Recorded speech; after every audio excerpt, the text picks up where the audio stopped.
Yo tout le monde, c'est Mediavore, j'espère que vous allez bien, moi ça va super, on se retrouve aujourd'hui dans une nouvelle vidéo, une vidéo que j'ai envie de faire depuis un petit moment, mais que j'attendais vraiment de vous sortir pour la semaine de Star Wars, c'est mon top 10 de mes Star Wars préférés. Ne vous énervez pas trop contre moi dans les commentaires s'il vous plaît, il y aura des déceptions pour certains, mais il y aura aussi des joies pour d'autres.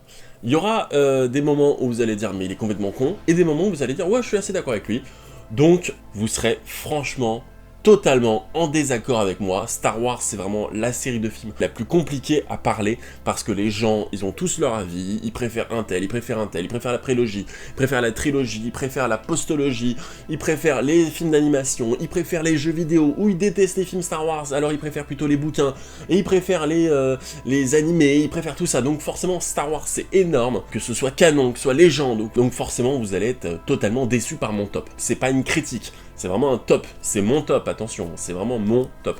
C'est pas le top Allociné, ou le top Sens Critique, ou Télérama, ou ce que vous voulez, c'est vraiment mon top. Et encore une fois, ne m'insultez pas, parce que peut-être que vous avez votre top, et que peut-être que c'est bien, ou peut-être que c'est de la merde pour les autres. Mon 10e Star Wars préféré, Han Solo, évidemment. Donc Han Solo, réalisé par Ron Howard, le dernier film Star Wars à être sorti, c'est mon Star Wars que j'aime le moins revoir, que j'ai, on va dire, le moins apprécié. Ça veut dire que c'est un film que j'ai vu à une époque où on nous avait déjà sorti un Star Wars épisode 7 qui avait été assez décevant, un Rogue One qui avait été plutôt bon, et on avait sorti un Star Wars, on va dire, épisode 8, où les gens avaient été un peu genre, bon, ça commence à faire un peu peur, et on nous avait sorti Han Solo derrière, et on nous avait sorti genre le Star Wars épisode 8 en décembre, et on nous avait sorti le Han Solo par exemple en mai. Donc c'était beaucoup trop tôt, il y avait eu pas mal de rumeurs comme quoi l'acteur principal qui fait Han Solo on aurait eu besoin de reshoot parce qu'il jouait un peu mal, il y avait des... Enfin, l'histoire était pas franchement intéressante pour moi. Ce qu'il faut savoir, c'est que je suis pas un gros fan du personnage de Han Solo, attention, j'aime beaucoup le personnage de Han Solo, mais je trouve que l'histoire autour des Skywalker, l'histoire autour des Jedi, autour des Sith, autour de l'Empire est plus intéressante que l'histoire de Han Solo. Pour moi, Han Solo, c'est un contrebandier, c'est un mec gâchette facile, voilà, mais c'est un personnage qui est, pour moi, intéressant dans les anciens films, mais qui avait pas forcément besoin d'une origin story, en fait. L'histoire était pas franchement très intéressante, les acteurs étaient pas franchement charismatiques, Emilia Clarke, bon, elle était jolie, elle était sympa dans le film, mais pas exceptionnelle non plus. Les enjeux de ce film, ce qui avait été proposé, ce genre de choses, m'intéressait pas vraiment des masses, et donc forcément, je suis un peu passé à côté du film, et je pense que le ras-le-bol général, le moment où on s'est dit, bon, on en a marre de Star Wars, c'est arrivé à ce moment-là, et c'est une des raisons qui ont fait qu'on a abandonné cette idée de nouvelle trilogie, c'est une des raisons pour lesquelles on a abandonné cette idée de vouloir continuer et sortir des films tous les 1 an, à cause de ce film-là. Maintenant, on va sortir une prochaine trilogie, je crois, qui est prévue, dans 5 ans ou un truc comme ça, c'est pas prévu pour tout de suite, et c'est à cause de l'échec commercial box-office qu'a été Han Solo, et malheureusement, ou heureusement, on n'aura jamais de suite à ce premier volet qui terminait clairement par un cliffhanger. Peut-être qu'on aura une suite un jour, mais pour l'instant, c'est pas prévu. Donc, on passe maintenant au 9e Star Wars que on va dire, préfère, on va dire le deuxième film que je déteste le plus de toute cette saga. Il s'agit de Star Wars épisode 7, Le Réveil de la Force, réalisé par J.J. Abrams. Le Réveil de la Force, alors pour la petite histoire, c'est sorti en 2015, c'est réalisé par J.J. Abrams, avec Harrison Ford, avec Carrie Fisher, avec Mark Hamill à la fin, avec Daisy Ridley, avec John Boyega, avec Oscar Isaac, et au final, c'est un fan film avec de gros budgets, ça veut dire que c'est un film qui ne raconte pas grand chose, qui nous établit un univers où le Premier Ordre, donc le Nouvel Empire, on va dire a conquis la galaxie, on sait pas d'où il vient, on sait pas leur motivation, on sait pas exactement ce qu'ils représentent, on ne sait pas grand chose d'eux, on a un personnage, un méchant qui est pas extraordinaire non plus, qui se fait battre assez facilement par Rey. Rey, de son côté, a la force, on sait pas pourquoi elle a la force, on sait pas pourquoi elle est cheatée. Finn, de son côté, ses motivations, elles sont un peu bizarres, c'est un enfant qui a été enrôlé dans les Stormtroopers, on sait pas trop pourquoi, enfin, on n'apprend vraiment pas du tout sur son personnage, on apprend absolument rien de lui, et c'est toujours pas le cas d'ailleurs, on n'a toujours rien appris sur ce personnage, on sait rien du tout sur sa famille, sur sa jeunesse, on sait toujours pas qui est ce personnage au début du film, on voit un personnage, un vieux, au début du film, on sait toujours pas qui c'est, on sait toujours pas ce qu'il représente, on sait pas pourquoi Kylo Ren a l'air de le connaître. Clairement, entre Star Wars épisode 6 et Star Wars épisode 7, il y a un fossé. On a l'impression que il y a des films qui devraient exister. Peut-être que les informations sont là, mais il faut aller les chercher peut-être dans les bouquins, il faut les chercher peut-être dans les jeux vidéo, et peut-être que ça va être développé dans Mandalorian, ou ça va être développé dans d'autres trucs, mais en fait, dans Star Wars épisode 7, à ce moment-là, on ne sait absolument rien, et c'est vraiment dommage. Avec le recul, on se rend compte que c'était pas forcément un bon film, c'était pas forcément... On nous parlait de J.J. Abrams qui voulait réaliser le film en pellicule, je crois, pour garder l'authenticité des premiers films, en utilisant le moins de CGI possible, en essayant d'avoir un maximum d'effets spéciaux, d'effets visuels physiques, on va dire de vrais effets spéciaux, avec des costumes, du maquillage, des maquettes, et au final, on avait énormément de scènes de CGI, autant que dans ses prédécesseurs de George Lucas, et même si la technique est très belle, si le film est, on va dire, visuellement, la photographie c'est très beau, on va dire, mais ça ne sauve pas le film, je trouve. Pour moi, c'est donc le deuxième film que je déteste le plus de cet univers de Star Wars. On passe donc au troisième film que je déteste le plus, donc au 8e film dans mon top 10. Il s'agit de Star Wars, les derniers Jedi, réalisé par Rian Johnson, qui est clairement le film je me suis peut-être le plus emmerdé dans un Star Wars. Ça veut dire que dans tous les films, que ce soit même Han Solo ou Star Wars épisode 7, on a de l'action, on envoie. Dans Star Wars épisode 8, ça traîne en longueur, l'histoire n'avance pas, le film commence là où l'épisode 7 s'est arrêté, mais le temps que passe Rey avec Luke n'est pas le même, parce qu'elle passe à peu près 2 ou 3 jours là-bas, alors que du côté de la Résistance, ça se passe en 8 heures, 12 heures, un truc comme ça, et de côté on a Finn et Rose qui sont sur une planète. Le film est chiant. Le film est chiant, le mot est lancé, le film est chiant en fait. Laura Dern dedans est vide, on comprend pas ses motivations, on comprend pas pourquoi elle ne dit pas à Poe le plan qu'elle a derrière la tête, pourquoi elle est obligée de faire ça en sous-marin, tellement confus, on comprend pas où est-ce que l'enjeu est, on comprend pas l'enjeu d'envoyer Finn et Rose sur une planète qui ressemble clairement à Monaco, c'est trop genre, on savait pas exactement quoi faire, et ce film, au lieu de se dérouler en 2h30, aurait pu clairement se dérouler en 45 minutes. Le truc, Kylo Ren, il s'interroge sur oui ou non il est gentil, et Rey qui se dit peut-être que je suis méchante, et peut-être ceci, cela, et dans la caverne avec Luke, et les Jedi, enfin c'est trop confus, et même s'il y a des scènes stylées, attention. Et pourquoi je l'ai mis devant Star Wars épisode 7, c'est simple, c'est parce que je trouve que la scène sur Crait, donc la bataille finale, sur ce lac salé, avec des traînées rouges, avec les vaisseaux, ce genre de truc, c'est l'une des scènes les plus oufissimes au niveau photographie, au niveau de la lumière, au niveau de la couleur. Il y a vraiment une volonté de donner quelque chose de nouveau, de donner une couleur qu'on n'avait pas forcément vue. On sent vraiment que Rian Johnson fait un gros fuck, quoi. Fait un gros fuck à J.J. Abrams en lui disant mais regarde, tu vois ton Snoke là qu'on comprenait rien dans le premier film, en fait on va le tuer, en fait on va carrément le dézinguer parce que il sert à rien ce con, donc autant le dézinguer, autant le buter, parce que de toute façon on comprend rien à ton histoire, donc on va désamorcer totalement ton scénario qu'on comprend toujours pas, et on va proposer mon scénario parce que mon scénario est plus intéressant. Il a ce côté Rian Johnson vraiment fanboy de se dire bon écoute, moi j'ai lu les bouquins, moi je sais ce qui se passe, donc écoute, mon film est mieux que le tien, et je vais carrément te niquer, et je vais te dire à quel point mon film est meilleur que le tien. Et au final, Star Wars épisode 8, il est pas officime, quoi. On parlera pas vraiment de la scène où Leila a sa scène Superman, où elle vole à travers l'espace, ce genre de truc, parce que ce serait totalement what the fuck, mais voilà, c'est pas dingue, quoi, c'est pas dingue du tout. On passe maintenant au 7e film, le 7e film Star Wars que j'ai le moins apprécié. Star Wars, l'attaque des clones, je vérifie sur mon truc. Oui, c'est donc l'attaque des clones. On passe maintenant à la prélogie, réalisée par George Lucas, qui est donc le deuxième film de la prélogie, et qui raconte vraiment l'ascension du personnage de Anakin Skywalker, comment il va devenir Dark Vador, comment il va se laisser corrompre par le côté obscur, quand il va perdre sa mère, quand il va commencer à se faire alpaguer par le sénateur Palpatine, quand il va commencer à penser que son maître, le chevalier Jedi Obi-Wan, le prend toujours pour un padawan, comment les clones sont arrivés, qui contrôle vraiment ça. De toute façon, la prélogie, c'est vraiment une histoire politique. C'est-à-dire que là où la trilogie originale va nous conter une histoire d'un empire établi, la prélogie va nous conter l'histoire de comment cet empire s'est établi et quelles sont les magouilles politiques qui ont amené à ce que le climat de paix se transforme en climat de guerre. On a des scènes totalement cringe où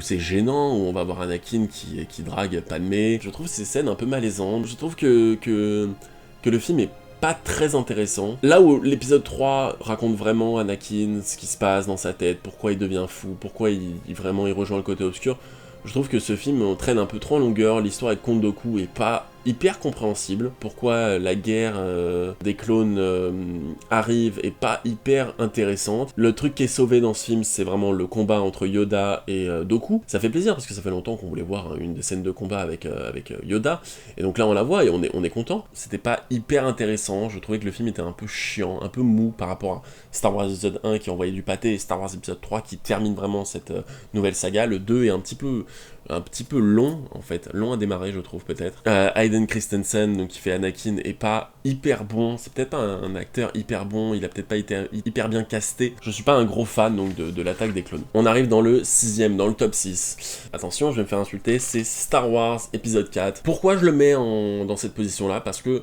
je trouve que c'est un film qui a mal vieilli. Je m'explique. J'ai des idées très controversées, je trouve que Alien 1 a mal vieilli, je trouve que Predator a mal vieilli, je trouve que certains films ont mal vieilli, comme Terminator 1 ou Rocky. Star Wars épisode 4, le premier film, a beaucoup de défauts, et c'est ce qui fait partie de son charme aussi. Je parle dans la globalité maintenant, attention, Star Wars épisode 4 en lui-même est un bon film, c'est un bon divertissement, mais dans la globalité, dans la globalité de la saga, de ce qui a été présenté par la suite, je trouve que c'est un film qui nous présente par exemple un Dark Vador comme un second du grand maître Tarkin. Le personnage de Luke est clairement intéressé par Leila, et bon, après on va apprendre que c'est sa sœur, mais on a vraiment l'impression que George Lucas, à ce moment-là, il s'est dit, j'ai ce film en tête, j'ai pas encore écrit le 2 et le 3, j'ai pas encore écrit la relation entre Leila et Luke, et je vais en faire une histoire d'amour. Attention, j'aime ce film, mais là c'est un top Star Wars, donc ça veut dire que, selon mes goûts, je trouve que ce film est un petit peu lent, un petit peu mal fait, qui a mal vieilli plutôt, parce que c'était plutôt bien fait pour l'époque.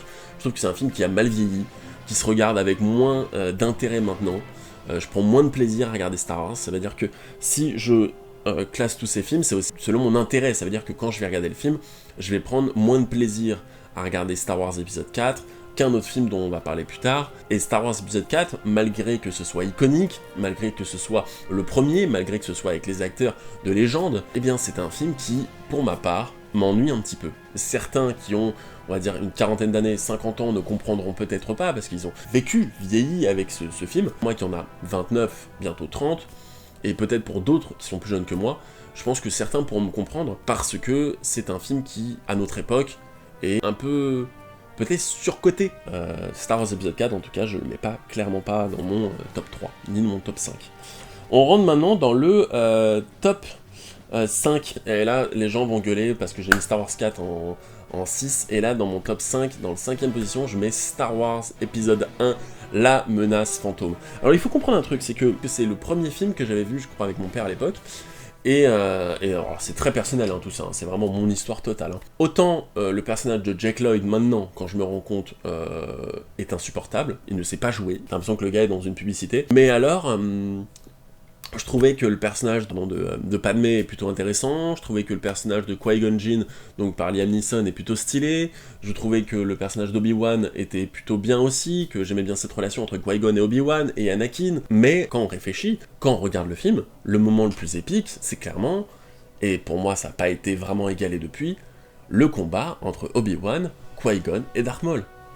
Pour moi, le combat entre ces trois personnages, incroyable, quoi, c'est impressionnant, c'est juste tellement bien fait, c'est rythmé, il y a de l'acrobatie, il y a de l'action, il y a de la cascade, il y a vraiment, il y a de ce côté, on a 2 sabres laser, c'est quelque chose qui avait jamais été vu avant, c'est quelque chose c'est dynamique, on a des nouvelles planètes, on a un nouvel univers, on a des nouveaux personnages, on a tout un univers à développer, tout un sujet vraiment à développer un maximum.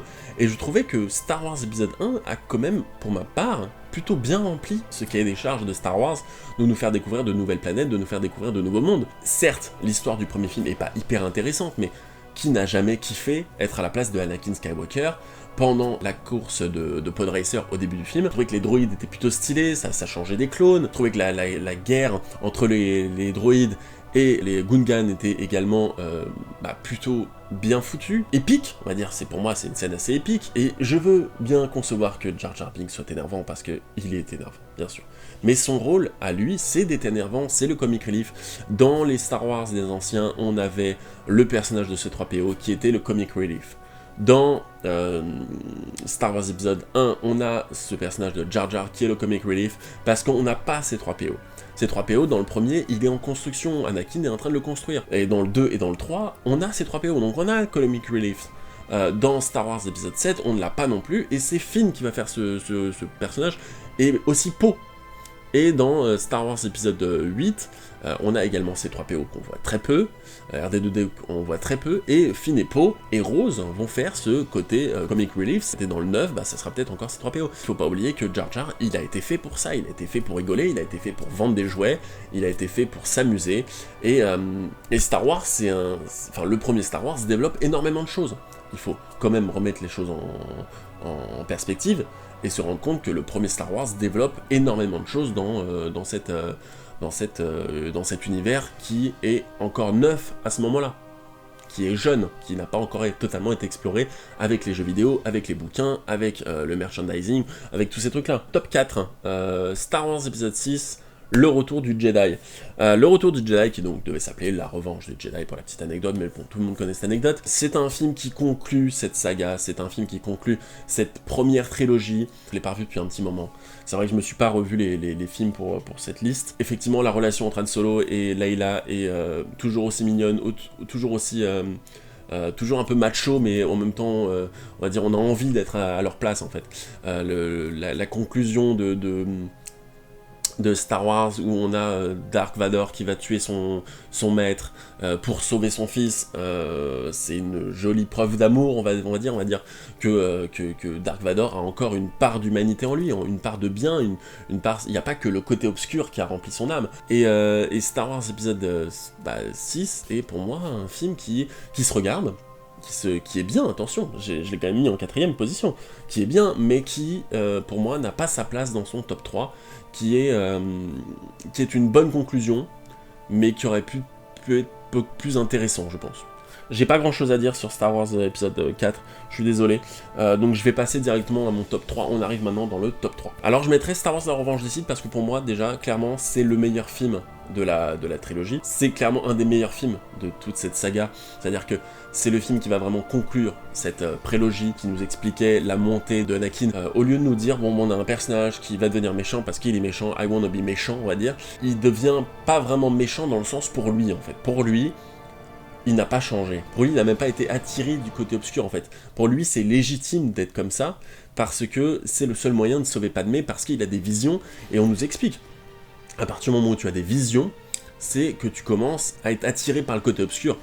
Il faut pas oublier que dans l'épisode 2, il massacre tout un village d'hommes des sables, et dans l'épisode 3, il tue le comte Dooku dès le début du film, quoi. Il va se rendre compte aussi qu'il est manipulé, que le conseil des Jedi se fout un petit peu de lui dit que oui, qu'il faut se rapprocher de Palpatine, mais en fait, qu'il ne fait pas confiance à Anakin parce qu'ils sentent clairement que Palpatine n'est peut-être pas aussi bon qu'il y paraît, que c'est sûrement l'un des ennemis les plus redoutables de tous les temps, et je trouve que c'est une bonne conclusion en fait. Je trouve que la scène d'ouverture de ce film est juste énormissime, entre les Sith et les autres, et beaucoup crachent sur le personnage de Grievous. J'ai eu Star Wars épisode 3, La Revanche des Sith sur PlayStation, et c'était genre, pour moi, l'un des meilleurs jeux Star Wars en fait. Ça reprenait les phases du film, et on avait des phases de jeu où on pouvait jouer par exemple Grievous, on pouvait jouer Anakin, on pouvait jouer Obi-Wan, on pouvait jouer tous ces personnages, et Grievous était tellement stylé avec ses 4 ou 8 sabres laser. C'est un personnage qui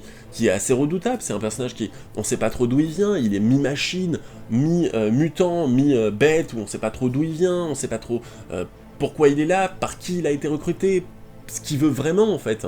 Est-ce qu'il a une volonté est-ce qu'il a été par exemple reprogrammé? C'est quelque chose que pourrait peut-être me dire dans les bouquins, mais est-ce qu'il a été reprogrammé pour être méchant? Est-ce que c'est vraiment un droïde? Est-ce que c'est un mec, on va dire un monstre qui a pris une forme de droïde? Ou est-ce que c'était un droïde où on a mis un cerveau d'être humain? Ou un truc comme ça, on sait pas exactement le truc. C'est un personnage qui est assez énigmatique, parce qu'il est caché derrière une cape, mais il va la lâcher à un moment donné, c'est là où on va découvrir qu'il a plusieurs bras. Et donc je trouvais que la relation entre Obi-Wan et Anakin, qui est vraiment une relation, on va dire, comme frère, ou plutôt de père et fils, mais plutôt comme grand frère et petit frère, côté où Anakin est totalement amoureux de Padmé, ils sont en secret, il est avec elle, mais le conseil doit pas être au courant, et personne ne doit être au courant. Je trouvais ce film intéressant. Il n'y a pas une minute dans le film où on se fait chier. Pour moi, l'une de mes scènes préférées de toute la saga, c'est clairement la scène de fin sur Mustafar, où on a le personnage d'Obi-Wan et le personnage d'Anakin qui se battent sur la lave. Alors oui, peut-être que c'est mal fait, peut-être que c'est n'importe quoi, mais moi je kiffe. Moi j'avais kiffé y jouer dans les jeux vidéo, et j'ai kiffé le voir dans le film, kiffé ce moment, et pour moi c'est normal que ça fasse partie de mon top 3. C'est un film qui clôture une trilogie, c'est un film qui répond à beaucoup de questions, c'est un film qui pour moi explique de la bonne façon comment le personnage d'Anakin est arrivé au pouvoir, et pourquoi il est devenu comme il est, et pourquoi il a des enfants, et pourquoi il ne les connaît pas. Et je trouve que c'était plutôt bien foutu, là où l'épisode 1 est un petit peu mal foutu, et l'épisode 2 aussi. Là, l'épisode 3 est vraiment, on est à fond dedans, on est avec les personnages, on est dedans, on comprend vraiment les motivations, et en plus c'est intéressant parce que ça fait partie de ces films, comme Rogue One par exemple, où on sait exactement ce qui va se passer. Il se fait couper les membres, que Obi-Wan va le laisser, qu'il va le laisser pour mort, et donc lui, dans sa tête, il va devenir totalement haineux, il va devenir complètement dingue, rongé par la haine, rongé par la culpabilité, par l'anxiété, par l'énervement, par cette envie de revanche contre Obi-Wan. On comprend un peu mieux maintenant l'épisode 4, en fait. Et donc, pour moi, clairement, l'épisode 3, dans mon top 3, qui est donc mon troisième Star Wars préféré. On passe maintenant au deuxième Star Wars préféré. Alors mon deuxième film Star Wars préféré, c'est même pas un film numéroté, c'est Star Wars Rogue One, qui est donc réalisé par Gareth Edwards. C'est un film que j'ai kiffé. C'est-à-dire que le postulat de départ, c'est un film où on sait à peu près ce qui va se passer. On sait très bien que les personnages vont mourir, on sait très bien que les personnages vont arriver d'un point A à un point B, on sait très bien leur objectif, on sait très bien ce qui va se passer, mais l'histoire reste intéressante. Ça veut dire que on va parler d'une période qui n'avait pas encore été explorée, ça veut dire entre l'épisode 3 et l'épisode 4, pour être exact, vraiment quelques jours avant l'épisode 4, on va nous présenter des personnages qu'on ne connaît pas, avec une historique qu'on ne connaît pas, avec une origin story totalement différente, et surtout on ne nous présente absolument pas, à aucun moment du film, des Jedi. À part la surprise de voir Dark Vador à la fin, on nous présente à aucun moment quelqu'un qui va faire du sabre laser. On nous présente aucun Jedi, on nous présente personne qui a la force, à part, on va dire peut-être le personnage de Donnie Yen, mais qui utilise la force d'une autre façon, pas en faisant de la lévitation, ce genre de truc, mais qui l'utilise de façon plutôt spirituelle. Ce film qui raconte une histoire qui n'avait pas encore été racontée, qui avait seulement été racontée vraiment dans une infime petite ligne au début du quatrième épisode, Star Wars épisode 7 qui est sorti un an avant, proposait du réchauffé, avec des personnages qu'on connaissait déjà, avec un méchant qui était omnubilé par son grand-père, par un Han Solo chiant et qui est clairement là pour prendre son chèque, un Mark Hamill qu'on comprend pas, une Leila qui est là, voilà, mais qui a l'air déprimée également, et on nous propose là des personnages différents, avec une Felicity Jones beaucoup plus intéressante, avec un casting beaucoup plus charismatique. On nous propose vraiment des personnages plus intéressants, mais donc le rôle de Felicity Jones, son père donc incarné par Mads Mikkelsen, qui était un stratège militaire, un architecte, on va dire, militaire, s'est fait enrôler par l'Empire, a disparu, qu'elle croyait mort, et en fait qu'on apprend qu'il est, on va dire, l'instigateur, le créateur de l'Étoile Noire, et ils doivent récupérer les plans pour trouver vraiment la faille de cette étoile noire, pour savoir exactement comment, parce qu'en fait on sait que les plans sont donnés à la résistance, mais on sait pas exactement comment, pourquoi, avec quel enjeu, ce qui s'est passé, et là le film, ce que je disais, là où l'épisode 7 nous proposait des planètes qu'on avait déjà vues, là on avait des planètes différentes, c'est-à-dire qu'on avait des planètes avec une planète tropicale qui était très grande, avec des cocotiers, avec des lacs, des mers un peu partout, une planète où il pleut tout le temps, enfin là il pleut avec des rochers un petit peu des rocheuses, une planète encore une fois désertique, mais qui propose quelque chose de différent, et surtout, on avait également une envie de faire quelque chose de différent. Dans Rogue One, on a des effets spéciaux numériques, évidemment, c'est un Star Wars, mais on avait beaucoup d'effets physiques. ALM, qui a réalisé le film, a utilisé des maquettes qu'ils ont après reproduites sur ordinateur. On a vraiment une ambiance plus d'un groupe de personnages qui essaient de survivre, qui se sentent investis d'une mission, qui clairement sont personne, en fait, mais qui veulent aider, qui veulent donner leur aide, qui ne sont pas là parce que on leur a balancé une mission, et qui sont vraiment là parce que ils ont choisi de se rebeller, ils ont choisi d'aider la résistance, ils ont choisi de... Enfin bon bref, l'histoire de Rogue One est plus intéressante que Star Wars épisode 7, il n'y a rien à voir, enfin, au niveau de la construction, au niveau de comment le film est fait, au niveau des acteurs, au niveau du jeu, au niveau de la lumière, au niveau des effets spéciaux, au niveau de tout. On a un Forest Whitaker qui est comme d'habitude excellent, on a un Mads Mikkelsen qui est comme d'habitude excellent, franchement, mais ça envoie du lourd, quoi, ça envoie du lourd, Rogue One. Donc dites-moi ce que vous en pensez, hein, mais peut-être que vous n'êtes pas totalement d'accord avec ce que je dis, peut-être que je dis de la merde, hein, encore une fois, c'est mon opinion, c'est extrêmement personnel comme top. Donc on passe maintenant à mon Star Wars préféré. Bon, vous l'avez compris, vous n'êtes pas bête, hein, si vous êtes là depuis le début, vous avez clairement compris de quoi je parle. Je parle de l'Empire contre-attaque. Empire Strike Back, réalisé par Irving Kershner. J'ai vu l'Empire contre-attaque avant de voir le premier Star Wars, et j'ai absolument craqué dès le début. C'est-à-dire que on a une histoire qui est juste incroyable. On a cette scène où on apprend que Luke est le fils de Dark Vador est son père, qui est juste, mais qui sort de nulle part, avec un des plus beaux twists de l'histoire du cinéma. Une scène de début, avec des AT-AT, on nous présente des nouveaux trucs, on a des personnages, la relation Luke, Leila, Han Solo, on a l'arrivée d'un personnage que je kiffe également, qui est Lando Calrissian, qui est juste, mais genre... on kiffe, quoi, enfin, genre voilà, en même temps, il y a une histoire de traîtrise entre Lando et Han Solo, c'est-à-dire que un côté, on a une histoire d'amour, un côté, on a une histoire de traîtrise, on a une révélation, il y a tout dans ce film. Il y a un film qui a absolument tout, qui passe par énormément d'étapes, et qui propose quelque chose, qui a envie de nous montrer quelque chose, qui a envie de prouver que maintenant, c'est une suite. Il montre que voilà, que son histoire tient la route, et que ça suffit pas seulement de faire un film, que effectivement ça pouvait se terminer sur un film, et je crois qu'il y avait eu un différend avec George Lucas et Evan Kershner, à moins que je me trompe entre Richard Marquand et George Lucas, mais je crois qu'il y avait un différend, je crois qu'ils s'entendaient pas trop, je crois. Peut-être que je dis des conneries. Et en fait, je crois que j'ai pas les mots. C'est le film que j'aime le plus parce que c'est le film Star Wars que j'aimais en premier. C'est celui qui traite de sujets intéressants, qui a un twist, comme j'ai dit, jamais vu, qui parle de traîtrise, qui parle de choses différentes, et qui arrive à garder cette note d'humour, de sensibilité, qui arrive à garder le spectateur en haleine. On a envie de savoir ce qui va se passer dans l'épisode 3. On a envie de comprendre pourquoi et comment on a réussi à nous cacher un tel secret, comment Dark Vador peut être le père de Luke. Je pense clairement que c'est le film que je peux voir le plus, où je m'ennuie le moins. Je peux le regarder 10 fois dans une vie, 10 fois par an, ça sera pas un problème. Par contre, Han Solo, je l'ai vu une fois, je l'ai revu pour faire ce top, et je me suis toujours emmerdé. Et le fait de l'avoir vu au cinéma Han Solo, je l'ai vu au cinéma Han Solo, et on était 5 dans la salle. Là, je pense que là, demain, il y a l'Empire contre-attaque qui ressort au cinéma, ça fait salle comble.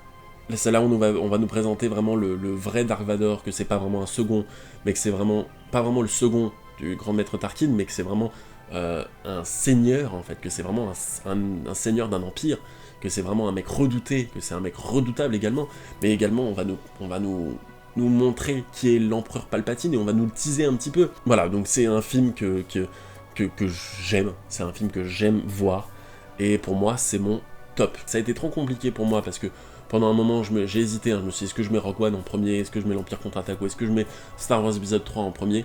Ça a été très compliqué.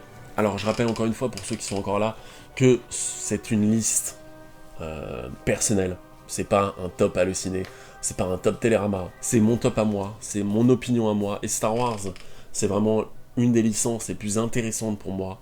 c'est vraiment quelque chose qui a vraiment créé quelque chose, qui a vraiment aidé le cinéma, et dans le bon sens. Écoutez, merci d'être resté jusqu'à la fin, n'hésitez pas à me suivre sur Instagram, sur Twitter, n'hésitez pas à vous abonner à la chaîne, n'hésitez pas à partager cette vidéo, n'hésitez pas vraiment à vous abonner, hein, parce que c'est comme ça que je sais que vous aimez mon contenu, et je sais que Star Wars en général ça intéresse bien les gens. Je vous invite également, c'est nouveau, à me suivre sur Captain Watch. C'est un site qui référence vraiment le cinéma, sur mes envies, sur ce que j'aime, sur ce que je n'aime pas, sur les films que j'ai vus, les films que j'attends. Ça permet d'échanger, c'est plutôt intéressant, ça permet de faire des pitchs. Donc allez voir Captain Watch, je suis dessus. Et moi je vous dis à plus dans une prochaine vidéo, c'était le Mediavore. C'était un plaisir, vraiment un gros plaisir, je suis claqué, ça fait 1h30 que je tourne, de faire cette vidéo. Et je vous dis à plus dans une prochaine vidéo, c'était le Mediavore. Vive Star Wars et bah ciao. Ciao.